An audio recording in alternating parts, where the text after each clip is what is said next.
کہ جو آپ کی دلیل یا ثبوت شواہد اور جو دلائل ہیں وہ سائنس اچھا پرووائڈ کرتا ہے. سائنس پرووائڈ ہی یہی دو چیزیں کرتا ہے, یا وہ شواہد کوئی دلیل دے گا یا وہ کوئی نہ کوئی لاجک دے گا, کوئی منطق دے گا. تو اس لیے وہ انہی دو بنیادوں کے اوپر چلتے ہیں, یا کوئی منطق ہو یا کوئی ثبوت ہو. ثبوت اور منطق اگر ہے تو صحیح ہے, ثبوت اور منطق نہیں ہے تو وہ چیز صحیح نہیں ہے. یہ الہاد کا بیسک جو اسٹیپس ہیں وہ اسی کے اوپر چلتے ہیں. اور آج کل جو دنیا بھر میں الہاد پھیل رہا ہے اس کا ریزن ہی یہی ہے کہ جو بھی یونیورسٹی جاتا ہے, اسٹوڈنٹ اسکول جاتا ہے, کالج جا رہا ہوتا ہے, اس کا دماغ اسی طرح سے ہو جاتا ہے کہ اب وہ کسی بھی غیر منطقی چیز کو نہیں ایکسپٹ کرتا. اس کو چاہیے کسی چیز کا ایک ثبوت یا ایک کوئی منطقی رزلٹ نکلے. اور انفارچونیٹلی ہمارے مذہب کے جو ٹھیکیدار ہیں, مطلب جو اس وقت علماء ہیں, خالی مسلمان کی بات نہیں کر رہا ہوں, میں ہندوؤں کی بھی بات کر رہا ہوں, یہودیوں کی بھی بات کر رہا ہوں, عیسائیوں کی بھی بات کر رہا ہوں, جتنے بھی ریلیجن ہیں, جتنے بھی مذہب ہیں, ان سب میں اس چیز میں لیک کرتے ہیں, کمی ہے ان میں کہ وہ کسی بھی چیز کا منطقی جواب دے سکیں. وہ بس اپنے فیتھ کو, اپنے بلیفز کو کہتے ہیں بس مانو. جب وہ کہتے ہیں بس مانو بغیر کسی دلیل کے, تو جو ایک نوجوان ہوتا ہے وہ کہتا ہے میں نہیں مانوں گا جب تک مجھے اس کی دلیل نہ دی جائے. بس یہاں سے وہ اس مذہب کو چھوڑ کے ایک ایسی چیز کی تلاش میں نکل جاتا ہے جس کی کوئی نہ کوئی دلیل ہو, کوئی نہ کوئی منطق, اور یہاں سے الہادیت شروع ہو جاتی ہے. صحیح. تو اب اس کو کاؤنٹر کرنے کے لیے آپ نے فرمایا کہ الہاد اس پہ کھڑا ہے کہ جو بھی بات کی جائے, جو بھی آپ نظریہ پیش کرے, کچھ بھی کہے تو اس کے لیے آپ ایک منطقی دلیل اور ایک اس کے لیے شواہد یا ثبوت فراہم کیا. تو اس کو پھر مذہب کیسے کاؤنٹر کرتا ہے؟ مثال وجود خدا ہے, کائنات کی تخلیق ہے, انسانیت کی ابتدا ہے, جنت جہنم ہے, ابدی زندگی ایک ہوگی.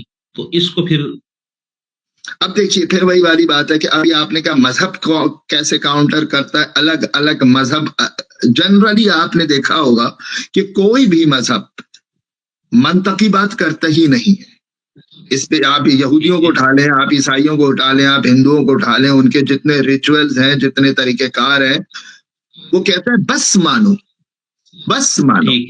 کوئی اس کا جواب نہیں ہے. ایون اگر آپ, اب یہ کنٹروورشل تھوڑی سی بات ہے مگر اب آپ بولا ہے تو اب مجھے بولنا پڑے گا کہ ہوتا یہی ہے کہ آپ اگر اپنے ریلیجن میں آ جائیں, مسلمانوں میں بھی آ جائیں, ہم اپنے ریلیجن میں بھی آ جائیں, تو یہاں بھی یہی مسئلہ ہے کہ بس کہتے ہیں بس نماز پڑھو, بس روزہ رکھو, بس زکات دو, اور بس اس کے پیچھے جو ہے لائک جو فزیکل آپ ایکشن کر رہے ہیں, یعنی کہ مقصد کیا ہے یہ کلیئر نہیں ہے. یا زیادہ یہ کہتے ہیں بس اللہ کی عبادت کیونکہ اللہ نے فرض کری ہے. کیوں فرض کری ہے, کیا اس کا ریزن ہے, یہ ایکسپلین نہیں کیا جاتا ہے. یعنی کہ کیوں, کیا کے اوپر کوئی بات نہیں, یہ کوشچن الاؤ نہیں کیا جاتا ہے. یہ کوشچن اگر کوئی اٹھاتا ہے تو اس کے اوپر ڈائریکٹلی جو ہے اس کو ہر صورت دبایا جاتا ہے, اور اس کو یہ کوشچن کرنے کی اجازت تک نہیں ہوتی ہے. بس یہی مسئلہ ہے. یہ خالی ہمارا نہیں, ہر مذہب کا یہی مسئلہ ہے. مگر میں سمجھتا ہوں کہ جو کیونکہ توحید جو ہمارا پروردگار ہے, جو حقیقی توحید ہے, جو مسلمانوں کا حقیقی, جو حضرت محمد مصطفیٰ صلی اللہ علیہ وآلہ وسلم دین لے کر آئے ہیں, وہ ہے حقیقی دین.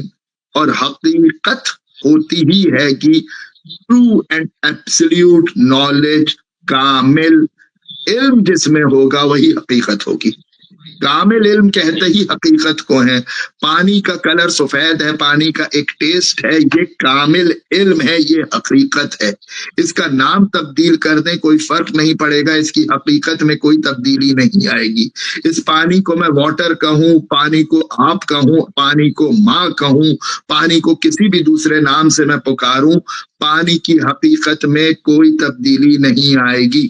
تو جو حقیقی علم لے کر آئے ہیں رسول اللہ, وہ اس کے اندر کوئی تبدیلی نہیں آئے گی. اور پانی جو ہوتا ہے نا, یہ میں دیکھ بھی سکتا ہوں, اور اس کی ایک منطق بھی ہے, ایک لاجک بھی ہے اس کی دلیل بھی ہے, اس کی منطق بھی ہے. تو ہمارے مذہب کی کوئی ایسی چیز نہیں ہے جس کے اندر منطق نہ ہو, جس میں دلیل نہ ہو, جس میں لاجک نہ ہو. اور بہت ساری چیزوں کو ہم آبزرویشن کے تھرو دیکھ بھی سکتے ہیں, اس کے شواہد بھی موجود ہیں. مسئلہ تھوڑا سا یہ ہے کہ اس اینگل سے جنرلی دیکھا نہیں جاتا, اور کیونکہ جب آپ اپنے دروازے بند کر لیتے ہیں سوالات کے, تو جب سوال ہی نہیں ہے تو پھر جواب, جب سوال کی ہی اجازت نہیں ہے تو جواب تو بہت دور کی بات ہے. ایسے ہی نہیں, بہت خوبصورت ڈاکٹر صاحب. آپ دیکھیں, اب ہم نے آپ کے اس گفتگو سے غیر آسمانی مذاہب یہ تقسیم کی جاتی. بہرحال دوسرا نقطۂ نظر بھی ہے کہ تمام مذاہب آسمانی ہے, کیونکہ لکل قوم ہاتھ اور ہر بستی میں رسول آئے. لیکن ہم ابھی فی الحال یہی رکھ لیتے ہیں کہ جو ہندو دھرم, بدھزم, جین مت, کنفیوشس مت, تاؤ مت, ہم اس کو ایک طرف رکھتے. پھر یہودیت اور عیسائیت کو بھی ہم ایک طرف. اب ہم آ گئے اسلام کے دائرے میں. یعنی آپ یہ فرما رہے کہ اسلام کی کوئی بات, یعنی اب ہم اسلام کو مذہب کا نمائندہ بنا کے پیش کر رہے ایتھیزم کے سامنے. تو آپ یہ فرما رہے کہ اسلام کی کوئی بھی بات, یا وہ عقیدے سے متعلق ہو یا عمل سے متعلق ہو, وہ منطق اور ثبوت اس کے لیے موجود ہے, اس کے خلاف نہیں ہے. ایسا ہے؟ بالکل کیسے, مگر تھوڑا سا اس لفظ کو تبدیل کر دیں, جو کیونکہ آپ کو پتا ہے جو پروردگار ہے نا ہمارا کہ ہم سب کا, وہ رب المسلمین نہیں ہے, رب العالمین ہے. بسم اللہ الرحمن الرحیم, الحمدللہ رب المسلمین نہیں ہے, رب العالمین ہے. اسی طرح جب رسول اللہ کی بات آئی تو انہوں نے کہا کہ رحمت للعالمین, یہ رحمت للمسلمین نہیں ہے. تو یہ جو ہم نے قید کر لیا ہے نا مسلمانوں کو ایک خالی ایک گروپ میں, ایسا نہیں ہے. جو حقیقی دین محمد مصطفیٰ صلی اللہ علیہ وآلہ وسلم ہے, جو حقیقی پروردگار ہے, وہ عالمین کے لیے ہے, مسلمانوں کے لیے نہیں ہے. مسلمان ایک گروپ بن چکا ہے, وہ بات ایک الگ ہے. ایک گروپ بننا بات الگ ہے. میں نے جیسے ابھی کہا نا, پانی کسی مذہب کا نہیں ہے. جو حقیقت ہوتی ہے وہ کسی مذہب کی نہیں ہوتی, حقیقت سب کی ایک ہوتی ہے. جو سورج کی روشنی ہے یہ حقیقت ہے. اب یہ مسلمان ہے, ہندو ہے, یہودی ہے, کیا ہے, آپ نہیں کہہ سکتے, کیونکہ یہ حقیقت ہے. حقیقت ایک ہی ہوتی ہے. ہاں, لوگوں نے اپنے اس حقیقت کو اپنے رنگ میں رنگ کے گروپس بنا لیے ہوتے ہیں, اور وہ اس کو مذہب کا نام دیتے ہیں. اب میں اپنے الفاظوں کو پھر تبدیل کر رہا ہوں. جو حقیقی دین اسلام ہے اس کے اندر کوئی ایسی چیز نہیں ہے جو لاجیکل نہیں ہو, جو غیر منطقی ہو. اس کے اندر یقیناً منطق ہوگی. اس کا ریزن یہ ہے کہ جو حقیقی علم ہوتا ہے وہ ہوتا ہی منطقی ہے, علم ہوتا ہی لاجیکل ہے. لاجک لیس علم ہو ہی نہیں سکتا. علم بھی ہو اور اس میں کوئی منطق نہیں ہو, یہ ممکن ہی نہیں ہے. یہ لاجک انلاجیکل ہو ہی نہیں سکتا. اور جب اس میں منطق ہے, لاجک ہے, تو یقیناً اس کے شواہد بھی خود بخود سامنے ہوں گے. تو اب یہ زیادہ بہتر ہو گئی بات. صحیح. تو آپ کے جو فرمانا چاہ رہے اس کے حساب سے علم کیا ہے کی ڈیفینیشن کیا بتایا آپ نے, کہ وہ منطق اور علم یہ دونوں ہم پلہ ایک چیز ہے. بالکل, منطق ہے ہی نہ. منطق کیسے ہی اس کو جو علم کے ترازو میں پوری ہو, اسی کو منطق کہیں گے, اسی کو لاجک کہیں گے. Very good, thank you. اچھا, اب ڈاکٹر صاحب اب ہم اس پہ آتے ہیں کہ یعنی اب یہ جو آپ نے دین کی ڈیفینیشن کی, پھر آپ نے ابھی علم کی, اور آپ نے یہ فرمایا کہ مذاہب کے اندر تو عام طور پر یہ کہا جاتا ہے مانو, مطلب یہ ہے بس مان لو. اور یہاں تک بھی ہے کہ بھئی اس میں عقل کا کیا دخل, ٹھیک ہے, حکم ہے, اس طرح آیا ہے, اسی طرح سے آپ نے ماننا. تو آپ یہ فرما رہے کہ جو اسلام ہے, یعنی اب ہم اس کو لے آئیں گے قرآن مجید اور احادیث یا پیغمبر اور معصومین کی, یعنی سنیوں کے لیے پیغمبر کی حدیثیں اور شیعوں کے لیے پیغمبر سمیت معصومین کی احادیث. اس کے اندر موجود ہے اسلام, ٹھیک ہے, ٹھیک. اور اس کے اندر پھر آپ یہ فرمائیں گے کہ کوئی ایسی چیز یا کوئی ایسی بات نہیں ہے جس کو آپ لاجک, منطق اور علم کی روشنی میں صحیح ثابت نہ کر سکے. بالکل ایسا ہی ہے. میں یہ کہتا ہوں کہ اسلام کا جو حقیقی دین اسلام ہے اس کا فیتھ بلائنڈ نہیں ہے. ہمارے فیتھ جنرل ڈیفینیشن فیتھ کی یہ ہوتی ہے کہ فیتھ بلائنڈ ہوتا ہے, اندھا ہوتا ہے. آپ کا جو بلیو ہے بس بلیو اندھا ہوتا ہے, مگر ہمارا فیتھ بلائنڈ نہیں ہے. کیوں؟ کیونکہ توحید جو حقیقی علم ہے بلائنڈ ہوتا ہی نہیں ہے. علم بلائنڈ ہوتا ہی نہیں ہے, علم اندھا ہوتا ہی نہیں ہے. اگر علم بھی اندھا ہے تو پھر کائنات کیا, دنیا کی کوئی ایسی چیز نہیں ہے جس کی آنکھیں ہیں. زبردست. تو اب اگر جیسے پھر ظاہر سے تو جب ہم یہ کہہ رہے کہ اسلام یا دین یا جو خدا کی طرف سے آیا ہوا الہام یا تعلیمات جو ہے وہ عقل, منطق اور سائنسی حقائق کے بھی خلاف یہ نہیں ہو سکتا, ایسا ہی ہے؟ جو سائنس جو حقیقی, دیکھیں سائنس کے اندر, کیونکہ سائنس انکمپلیٹ نالج ہے نا, سائنس کا میں نے کہا کہ ریسرچ سرچ کر رہی ہے, ڈھونڈ رہی ہے اور پھر ڈھونڈ رہی ہے, پھر ڈھونڈ رہی ہے, پھر ڈھونڈ رہی ہے. اچھا, ڈھونڈی اسی کو چیز جاتی ہے جو ابھی مکمل تلاش نہ ہوئی ہو. اگر وہ مکمل تلاش ہو گئی ہو, اس کے اندر امپروومنٹ کی گنجائش ہی نہ ہو, تو اب تو اس کو ڈھونڈا نہیں جائے گا. جب اس کو ڈھونڈا نہیں جائے گا تو سائنس نہیں رہے گی. صحیح. تو ہاں وہ چیزیں جو ڈھونڈ لی گئی ہیں, اب اس کے اندر خاص امپروومنٹ نہیں ہے, وہ یقیناً منطقی ہے. یا میں یہ کہوں کہ جو ڈھونڈا جا رہا ہے اس کی جو جہد ہے, جو ڈائریکشن ہے, وہ وہی ہے جو اسلام کی ہے. یہ زیادہ بہتر. لیکن اس میں جیسا ہم یہ کہیں گے نا, سائنس میں کچھ چیزیں ہیں جو مسلمات ہیں, فیکٹس, مطلب اب وہ مسلمہ ہو چکا ہے اور صدیوں سے اس کو, یا گزشتہ چند صدیوں میں یا گزشتہ کچھ عرصے میں, ایک تو کچھ مسلمات ہے. سائنس میں کوئی چیز ایبسلیوٹ مسلمات میں کوئی بھی چیز نہیں. سائنس یہ نہیں کہتا ہے کہ اب یہ تبدیل ہو ہی نہیں سکتی. سائنس کہتا ہے کہ ممکن ہے کہ اس میں بھی تبدیلی ہے. مطلب یہ اگر یہ اسٹیٹمنٹ دیا جائے نا کہ سائنس کے کچھ چیزیں, کچھ قانون مسلم ہے, یہ اسٹیٹمنٹ صحیح نہیں ہوگا. ہاں, وہ یہ کہتے ہیں ابھی تک یہ قانون جو ہے یہ ایبسلیوٹ ہے, اس کے اندر ابھی تو تبدیلی نہیں ہو رہی, مگر اگر کوئی اس سے بہتر لے آئے گا تو ہم تبدیل کر دیں گے. دروازے بند نہیں کیے انہوں نے دروازے بند نہیں کیے. ہاں, اب صحیح ہے. Thank you. تو جیسے ہم یہ کہتے ہیں نا کہ سائنس کی ڈیفینیشن میں کارل پوپر وغیرہ نے کہ سائنس وہ ہے جس کو غلط ثابت کیا جا سکے کسی بھی وقت, جب بھی, ٹھیک ہے, یعنی جب بھی اس کے مخالف قرائن, شواہد اور وہ چیزیں اتنی مضبوطی سے آ جائے تو غلط ہو جائے گا. لیکن جیسے مثال کے طور پر ابھی تک سائنس کی کوئی دریافت ہے, مثال بہت ساری, یا جیسے میں یا آگے میں کچھ مثالوں سے پھر آپ سے سمجھنا چاہوں گا, میں ابھی صرف تمہید پہ ہوں ابھی. تو اس میں جیسے ہم کہیں گے کہ مثال پہلے یہ کہا کہ سورج چل حرکت میں ہے, پھر کہا نہیں زمین حرکت میں ہے, پھر کہا دونوں حرکت میں ہے نا.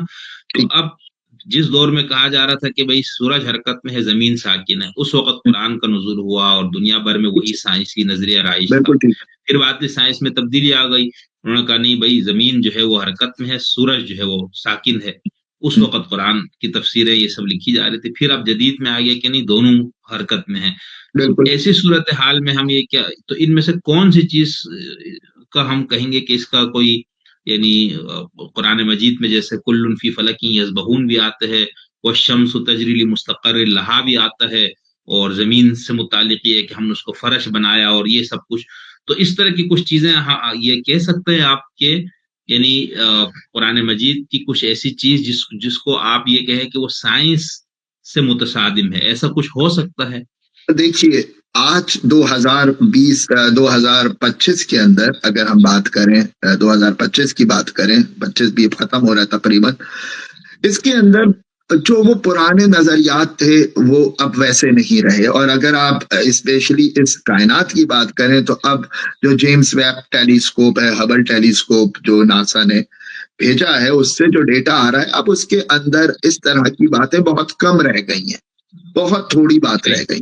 مگر یقیناً جو دین کامل ہے وہ الہی علم ہے, اور جو پروردگار نے جو قرآن بھیجا ہے وہ کامل ہے, مکمل ہے, ایبسلیوٹ نالج ہے.